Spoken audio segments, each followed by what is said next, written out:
This is ATR's reviews, from anime to figures and beyond. Hey, this is ATR and welcome to another episode of ATR's Toy Reviews.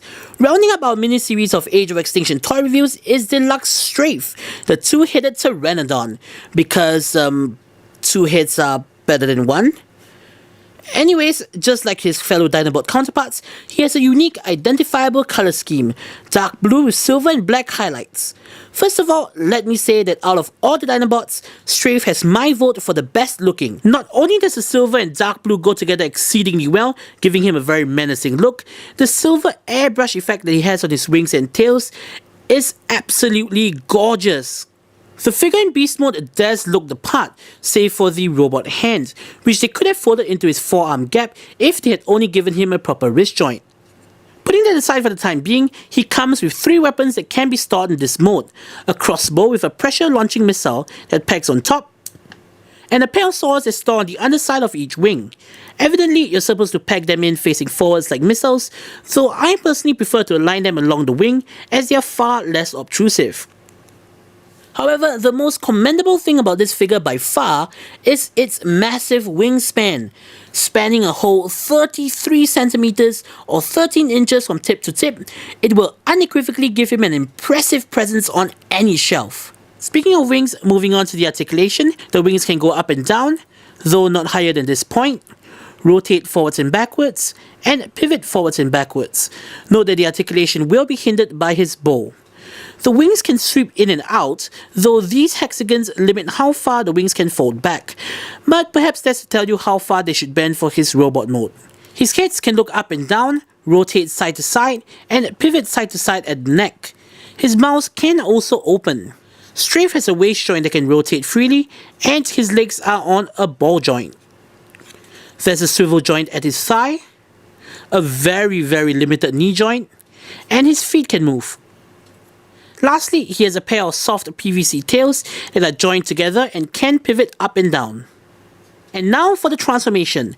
Out of all the Dinobots, Strafe has the most simplistic one. First off, we unpack his arms from his wings and swing them down.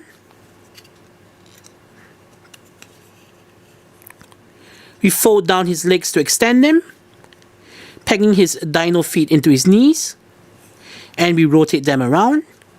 We do the same for the other side. To keep his legs together in beast mode, his thighs have a slant towards the center. This is easily altered by simply rotating them slightly. We pull apart his dino hips, rotate them, and fold them in along his chest.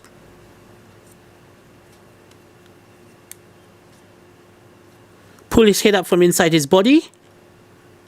Last but not least, we fold up his wings, making sure to let his tail hang through the gap that they create. In robot mode here, I have to once again comment on how well the silver and blue work on him. The night theme is in full effect here, and with his wings folded up like that, it does look like he's sporting a cape. One of the nitpicks that I have here is that there is no locking mechanism for his dino heads in this mode. However, the heads do fit somewhat snugly into the grooves of his chest, so they are at least easy to make symmetrical. In terms of articulation, the head is on a ball joint. It can move up and down and turn left and right to about 90 degrees. While his wings are attached to his shoulders, the arms are separately articulated from his wings, meaning that you can pose them separately, the only shared joint being the forwards and back one. The shoulders can also move forwards and backwards this way, in and out. There's a swivel joint in his upper arm. His elbow joint is pretty good, it can bend about 90 degrees, and his wrists can swivel forwards and backwards. He still has full access to his waist joint, and his leg joints remain roughly the same, save for an additional knee joint. If you disengage the knee lock, you can take advantage of a pseudo double knee joint. Unfortunately, his feet don't have any articulation in the slightest. You would think that with wrist joints like these, getting any good poses with his swords would be impossible. Well, his wrists can still swivel, and this means that the swords can still be pointed forwards. And if you consider the swords to be stabbing rapiers, posing him becomes a blast. Not to mention, this also fits in perfectly with the night theme.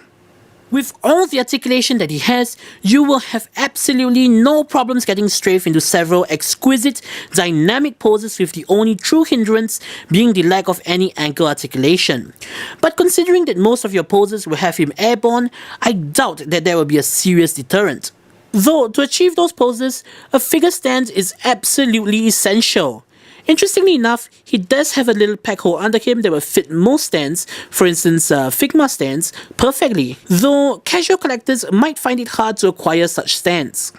In conclusion, Strafe is the polar opposite of Slash. Sleek, suave and striking, he fits right in with the rest of the cast. Despite the simplistic transformation, he is undeniably one of my top picks for the most enjoyable Dinobot out of the bunch. So, this is ATR saying, see you guys in the next episode.